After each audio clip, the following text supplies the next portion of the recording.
That small factory seems to be worth more than we thought. I thought it was boring, but maybe we made a mistake. If I'd known, I should have gotten a job there. Being family, promotion would have been guaranteed.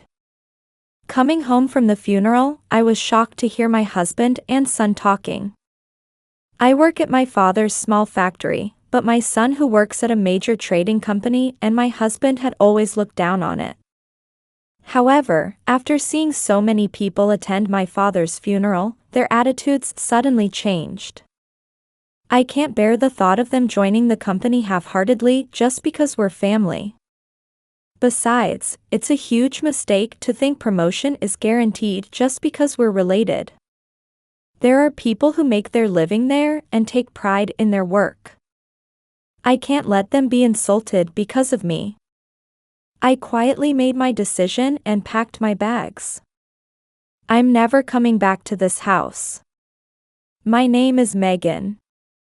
I was born and raised as the only daughter of a small factory owner. My husband's name is Stefan. I married him about 30 years ago when he was a salesman at a trading company, and we had our son, Ulrich. Influenced by his father, Ulrich grew up to be an outgoing child with many connections. Rather than just outgoing, he's more like a show-off who loves flashy things. Before marriage, I found Stefan's similar traits fresh and attractive, but after marriage and seeing our son grow up the same way, I felt out of place with my different sensibilities. What worried me most was Stefan and Ulrich's attitude toward money. Both of them were extravagant spenders, often straining our household finances.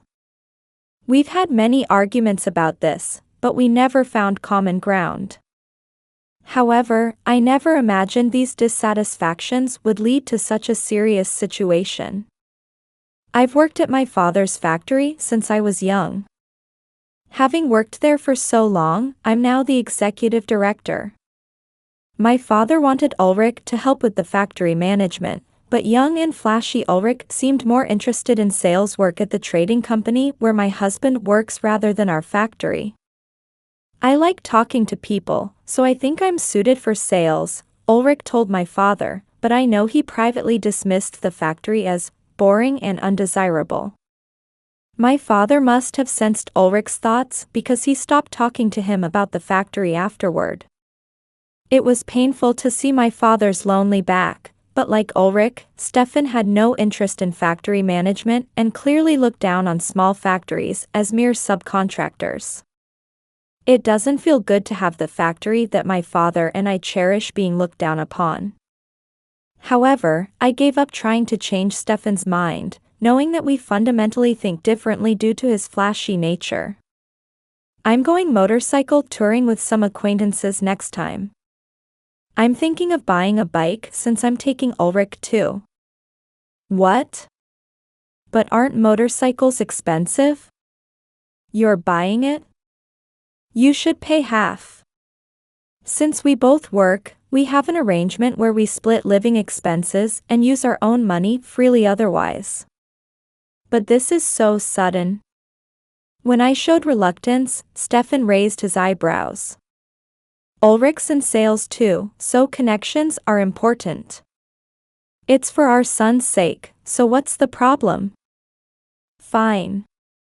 But while motorcycles are nice, why don't you sometimes take Ulrich to visit my father?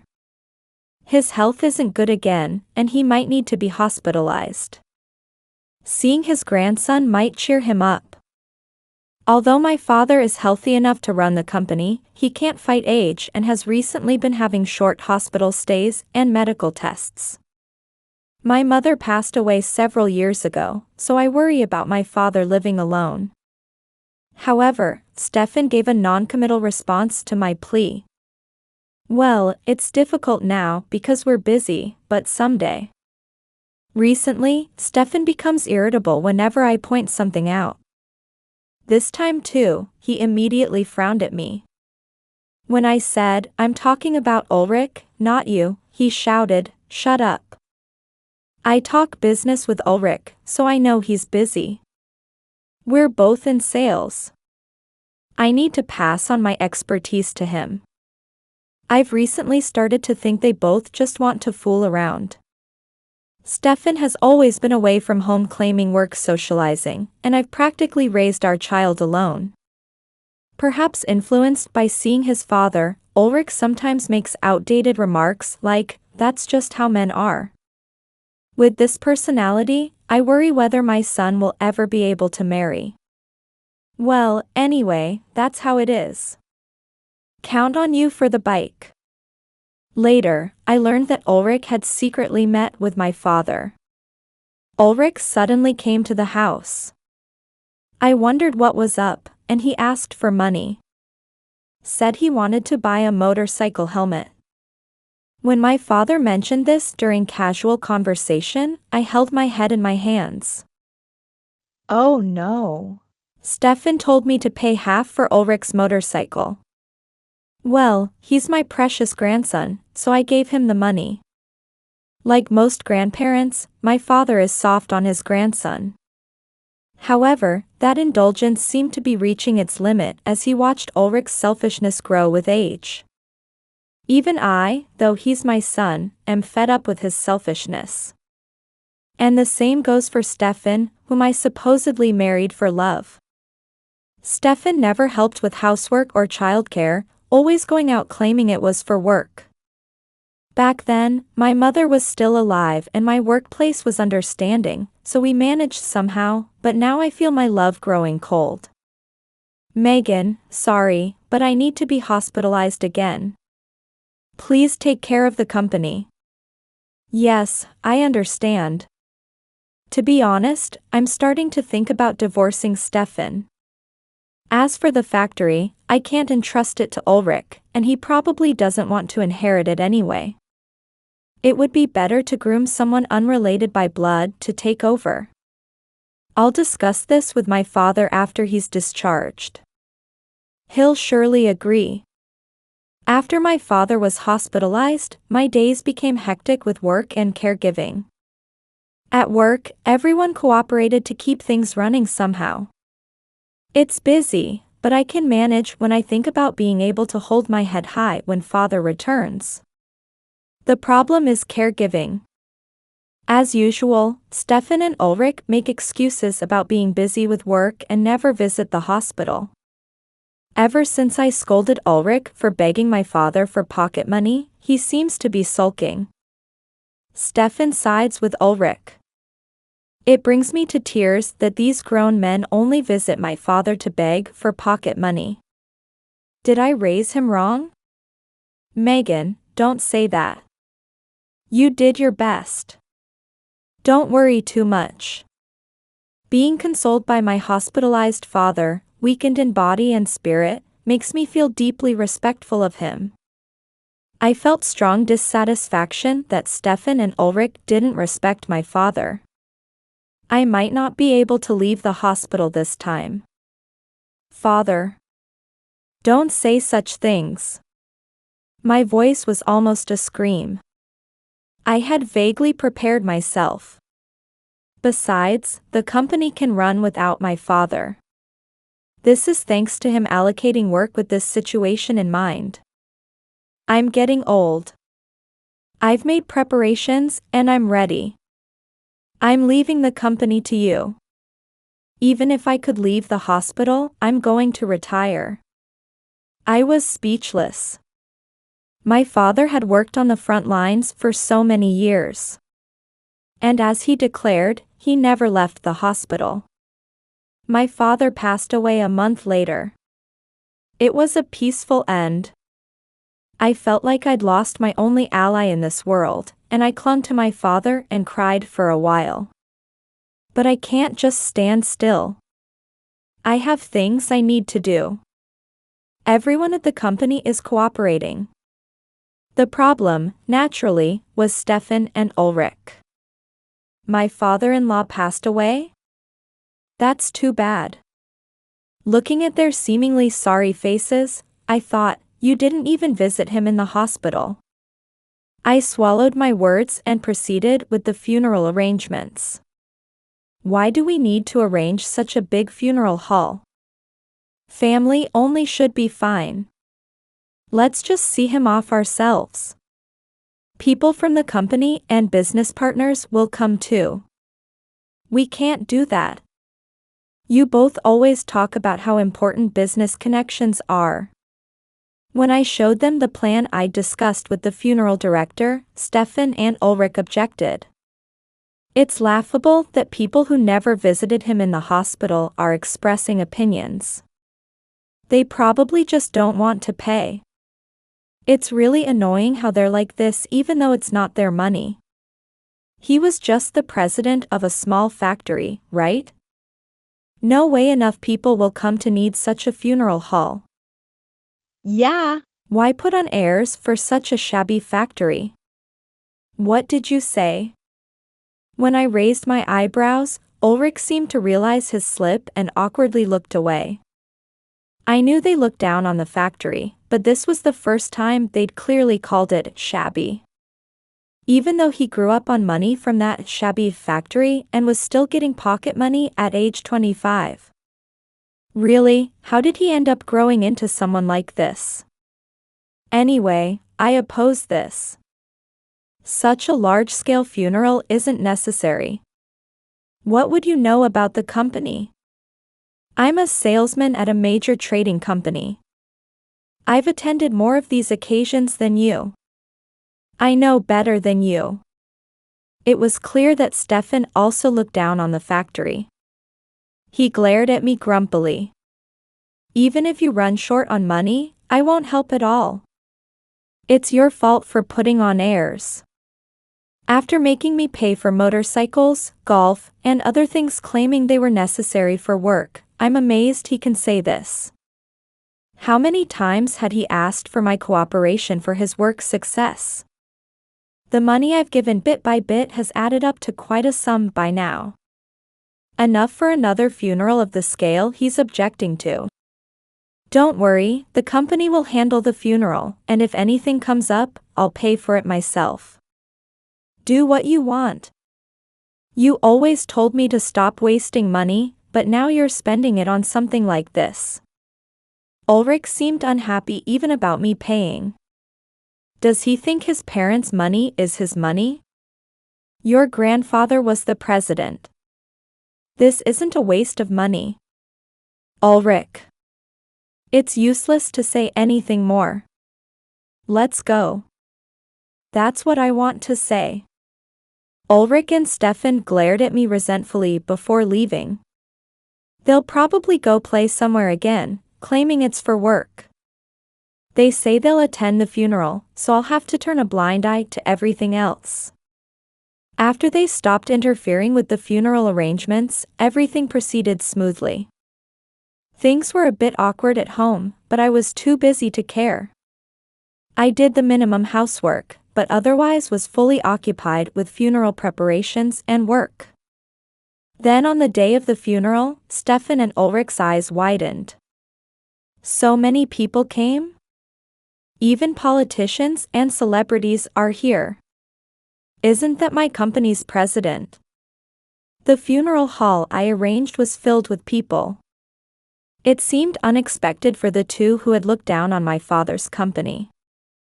Stefan hurriedly went to greet his company's president when he spotted him. President, thank you for attending. Ah, my condolences. I'm saddened to lose such a valuable person. You're too kind.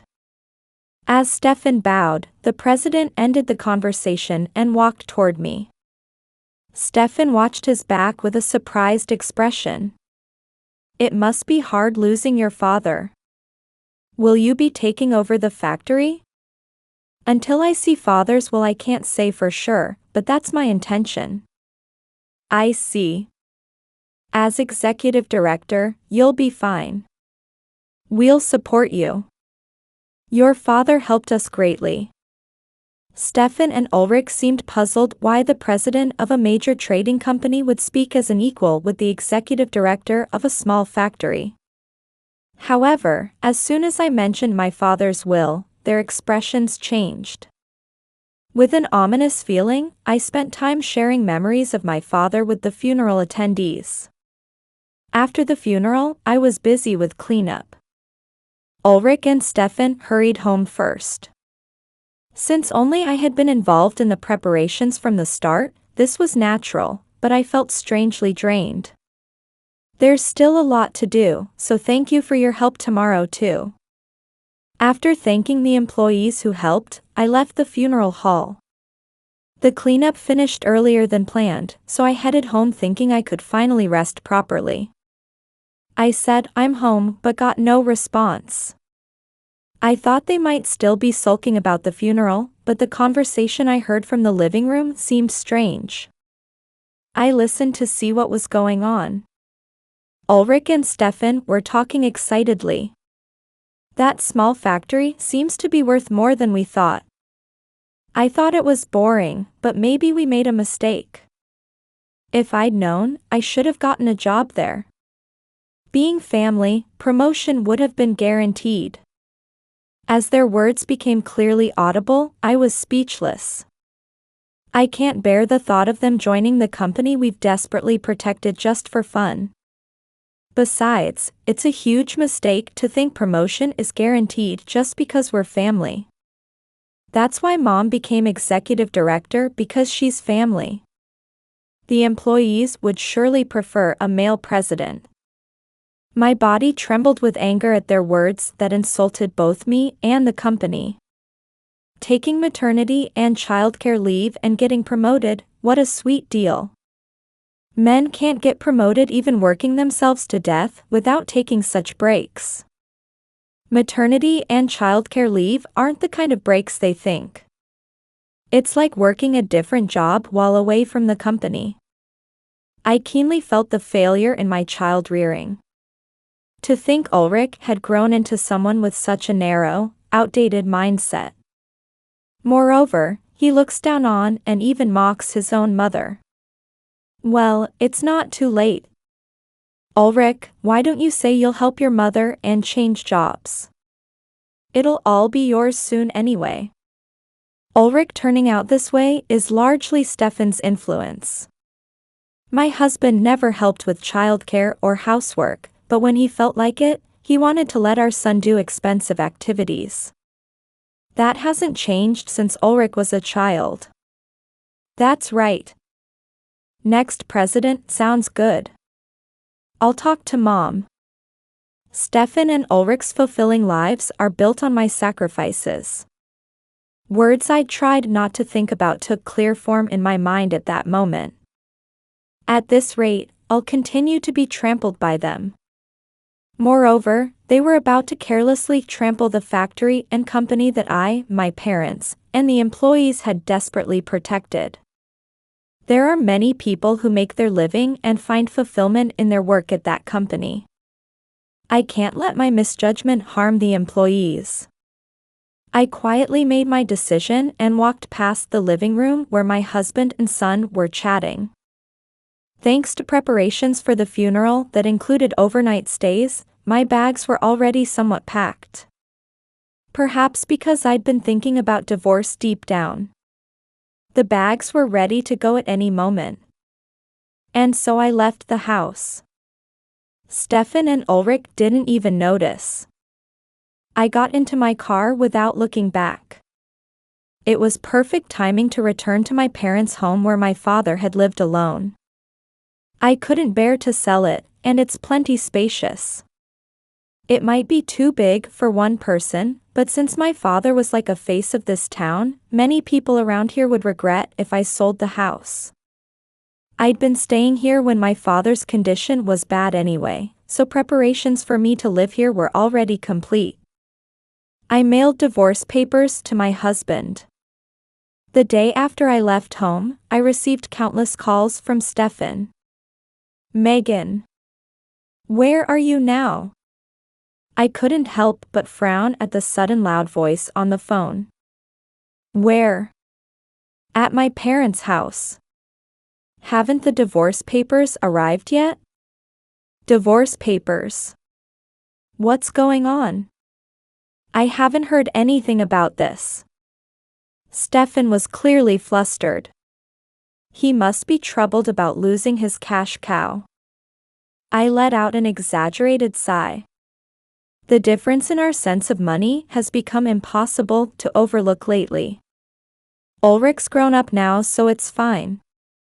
You two men can enjoy yourselves.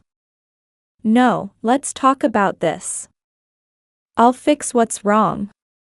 Unlike usual, he didn't shout in anger. Perhaps because he thinks of me as a cash cow, he's trying to forcibly curry favor. And Ulrich is the same. Mom, suddenly leaving is too much.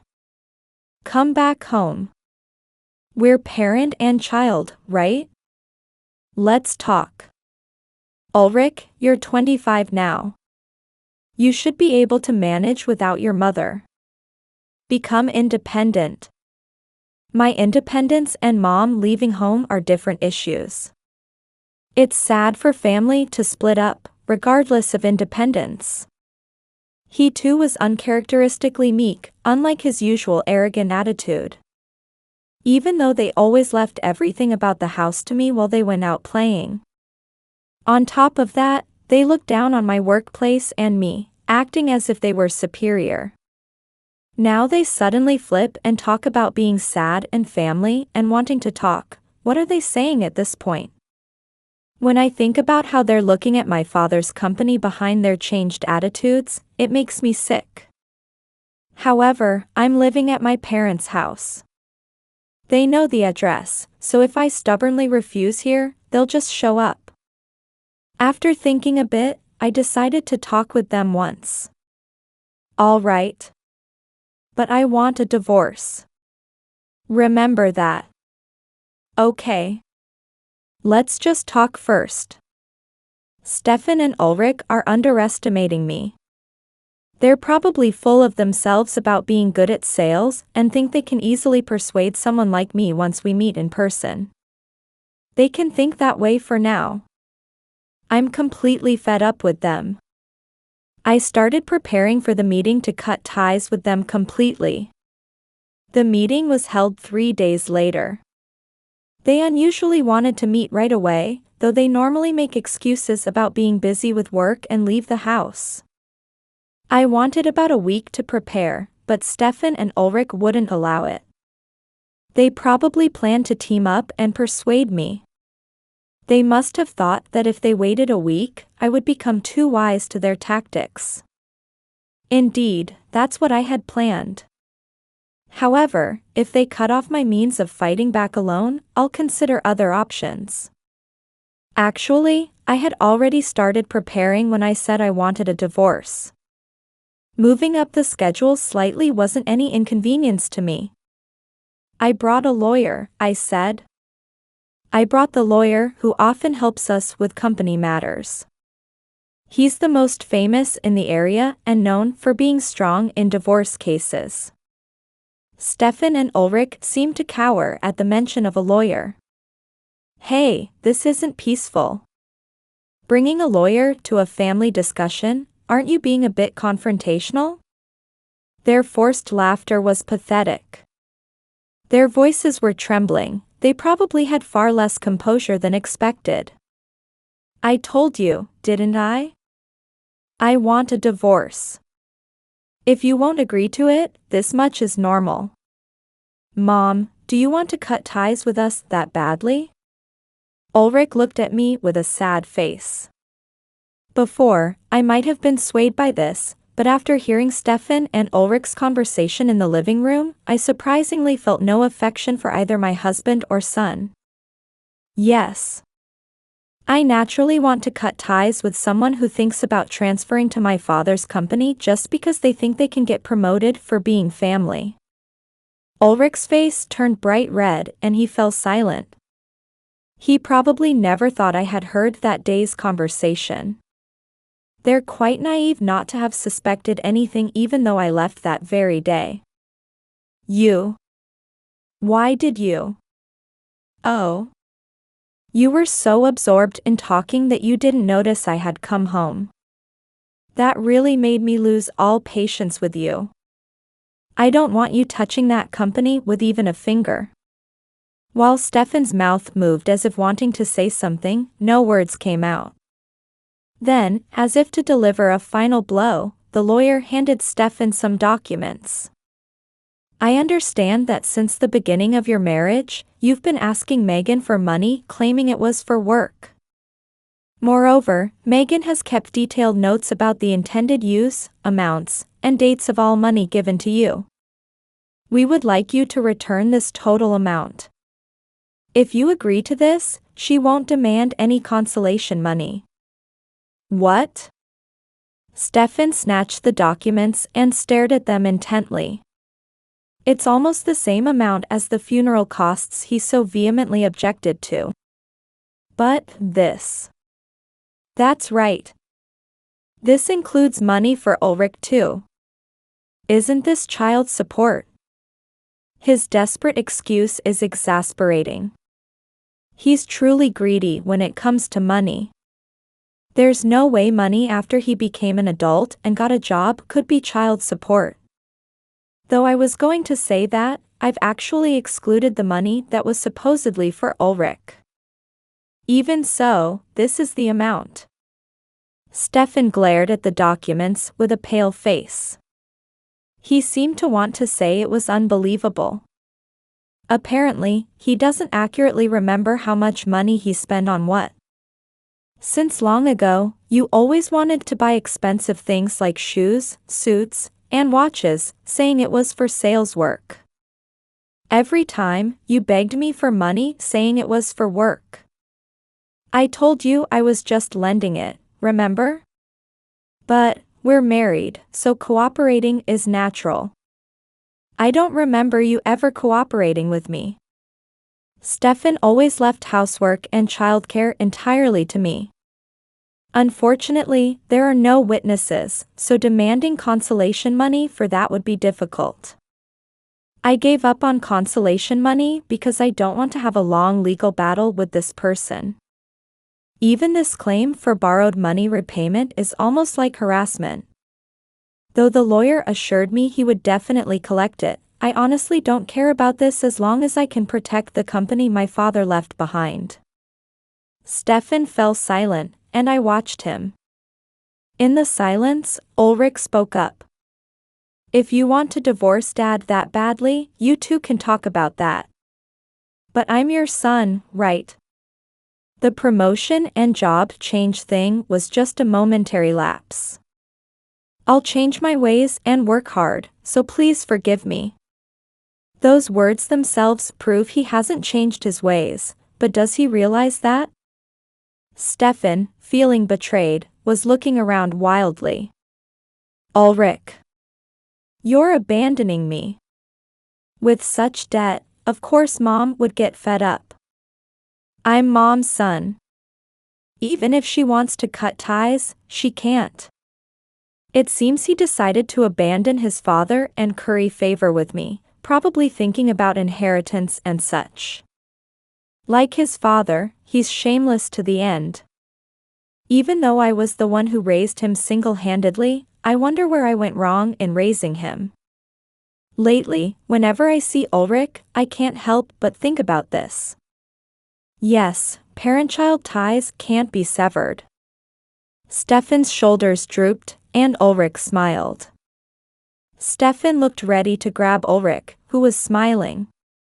Though they were close parent and child until now, look at them when money gets involved. Selfish people are frightening. But you know, Ulrich. I don't want someone like you, who has silly reasons like wanting to become president or get promoted, involved with Dad's company. Ulrich's expression froze. At that moment, the intercom rang. Stefan frowned suspiciously. What? Who could it be at a time like this? Probably the guest I invited. Stefan and Ulrich were visibly shaken. Finding it troublesome to explain, I silently stood up alone and invited the guest in. President, thank you for taking the time to come. I couldn't refuse when you consulted me. President. The one who came was the president of the trading company where Stefan works. He's an old acquaintance of my father and also a business partner of the factory. Though Stefan didn't know until the funeral, we've had a close relationship for quite some time. Though like the lawyer, this is just because he was my father's acquaintance. I heard one of our employees was causing trouble. I apologize. No, since he's my husband, you don't need to apologize. Rather, I'm sorry for troubling you to come. It's fine. Your father helped me tremendously, and I want to maintain a long relationship with your company. The president looked at Stefan with a gentle smile. Being in front of his employer, Stefan straightened his posture while sweating profusely. Stefan, was it? We'd have problems if someone like you who doesn't know right from left gets involved with that company. I'm sorry, but could you give up? The small factory. Seeing Stefan's surprise, the president shook his head with a deep sigh. Stefan seemed unable to understand the situation. It was really fortunate that your predecessor kept private and business matters separate. Though because of that, Megan ended up marrying someone like you. It was lucky for us that our business wasn't terminated despite your rudeness. What do you mean? Ah, your son is in the sales department at Ravenwood Trading, right? Mr. Ravenwood has something to tell your son. Here, the phone is connected, talk a bit. Ah, yes. Just having the president here dramatically changes the atmosphere of the room. The president handed his smartphone to Ulrich. The president of Ravenwood Trading is also one of our company's business partners. Stefan, you should divorce Megan. But this is a family matter. But you're interested in that company, right? Then it's no good. Even if you weren't interested, it would still be no good. You and Ulrich aren't suited for management. When a current president says it, it carries different weight. Stefan lost his words and seemed desperately searching for a way to counter. You don't know how many patents that company holds, do you? Megan manages the patents too. The patents that company holds are quite valuable. We can't keep people who might be blinded by that value near Megan. The patent talk seemed new to Stefan, who froze with his mouth open. The president ignored Stefan's dismay and spoke in a leisurely tone. Do you understand? Just one mistake in handling patents could lead to damage across the entire industry. We can't let someone who doesn't understand this get involved with that company.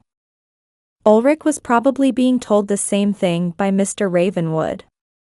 Looking at Stefan, who was still trying to argue, the president declared, if you don't want to end up on the streets, stop being greedy. It's essentially saying he'll crush them if they try to get more involved. The president is in a position to do that. Moreover, thinking of the faces of those who attended Father's funeral, if all those company presidents, lawyers, politicians, and famous people think the same as the president, Stefan and Ulrich would be blown away like paper in the wind and rain. I understand, Stefan said weakly, hanging his head. He must have imagined his own fate in such a situation. Ulrich also promised, like Stefan, not to get involved with me anymore. Afterward, I successfully divorced and got back the money I had lent to Stefan. Stefan and Ulrich were both demoted due to this incident and forced to relocate. Stefan was transferred south and Ulrich west, to distant locations. Moreover, they were given dead-end positions with much lower salaries, and promotion is no longer possible. It's worrying to leave him unchecked, so we plan to keep employing him. Mr. Ravenwood has the same intention. While feeling an unfathomable fear at the president's words, I gratefully accept his help since it saves me. I intend to repay this debt by supporting the company my father left behind. Free from Stefan and Ulrich, I'm immersed in my work and living a fulfilling life every day. The small factory my parents left behind is my life's purpose. With the president's words in my heart, I continue working hard today.